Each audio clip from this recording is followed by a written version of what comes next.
അങ്ങനെ നമ്മുടെ അലീന ആദ്യമായിട്ട് അവളെ പപ്പയെ കാണുകയാണ്. പപ്പയെ കാണുമ്പോൾ അവൾക്ക് സന്തോഷമുണ്ട്, വിഷമമുണ്ട്. എന്തായാലും നമ്മുടെ സ്റ്റാൻലി നമ്മുടെ അലീനോട് പറയുന്നുണ്ട് ഹായ് അലീന എന്നൊക്കെ പറയുന്നുണ്ട്. ഇങ്ങനെ കൈയൊക്കെ കൊടുക്കുന്നുണ്ട്. ആ സമയത്ത് അലീനയ്ക്ക് കൊടുക്കണോ വേണ്ടേ എന്നൊക്കെ ഇങ്ങനെ വല്ലാത്ത വിഷമിച്ച് നിൽക്കുന്നുണ്ട്. എന്തായാലും കൊടുക്കുന്നുണ്ട് കൈയൊക്കെ.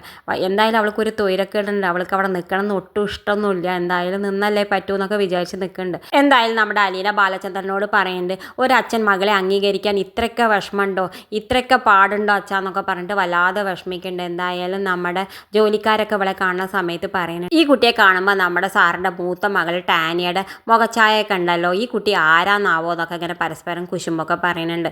എന്തായാലും പിന്നെ കാണിക്കുന്നത് നമ്മുടെ അലീന ഇങ്ങനെ വിട്ടുമാറി നിൽക്കുന്ന സമയത്ത് നമ്മുടെ ബാലചന്ദ്രൻ സ്റ്റാൻലിയോട് പറയുന്നുണ്ട് ഇവൾക്ക് സ്നേഹമൊക്കെ വേഗം തിരിച്ചറിയുമ്പോൾ വലിയ ഇമോഷനാണ്. ഇവളെ സ്നേഹം അഭിനയമാണോ അതോ യഥാർത്ഥമുള്ള സ്നേഹമാണോ എന്നൊക്കെ വേഗം തിരിച്ചറിയും. അതുകൊണ്ടാണ് നമ്മളിങ്ങനെ വിട്ട് നിൽക്കുന്നത്. അതുകൊണ്ട് നിങ്ങൾ ഇവൾക്ക് സ്നേഹം കൊടുത്തേ പറ്റൂ, പുറമേ കാണിച്ചാൽ പോരാ, ഉള്ളിൻ്റെ ഉള്ളിൽ നിന്ന് ആ സ്നേഹം വരണം എന്നൊക്കെ ബാലചന്ദ്രൻ സ്റ്റാൻലിയോട് പറയുന്നുണ്ട്. ആ സമയത്ത് സ്റ്റാൻലി ബാലചന്ദ്രനോട് പറയുന്നുണ്ട് ഒരു കാലത്ത് സ്നേഹം എനിക്ക് വേണ്ടോളം കൊടുക്കാനും ഞാൻ കുറേ സ്നേഹം വാങ്ങിയിട്ടുണ്ട്, പക്ഷേ എന്താണെന്നറിയില്ല എവിടെ വെച്ച് അത് മറന്നുപോയി എന്ന് പറയുന്നുണ്ട്. എന്തായാലും ബാലചന്ദ്രന് മനസ്സിലാവേണ്ടത് അത് വൈജയെ സ്നേഹിച്ചുള്ള കാലത്താണെന്നൊക്കെ. എന്തായാലും ബാലചന്ദ്രനൊന്നും മിണ്ടണില്ല.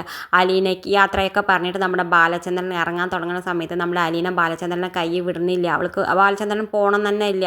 ബാലചന്ദ്രൻ എങ്ങനെ അവളെ സമാധാനിപ്പിക്കേണ്ടത്, എന്താ മോളെ നീ ഇവിടെ നിൽക്ക്, എന്തെങ്കിലും പ്രശ്നം ഉണ്ടെങ്കിൽ നിനക്ക് തിരിച്ചു വരാമല്ലോ എന്നൊക്കെ പറഞ്ഞിട്ട് സമാധാനിപ്പിച്ചിട്ട് നമ്മുടെ ബാലചന്ദ്രൻ യാത്രയൊക്കെ പറഞ്ഞ് പോകുന്നുണ്ട്.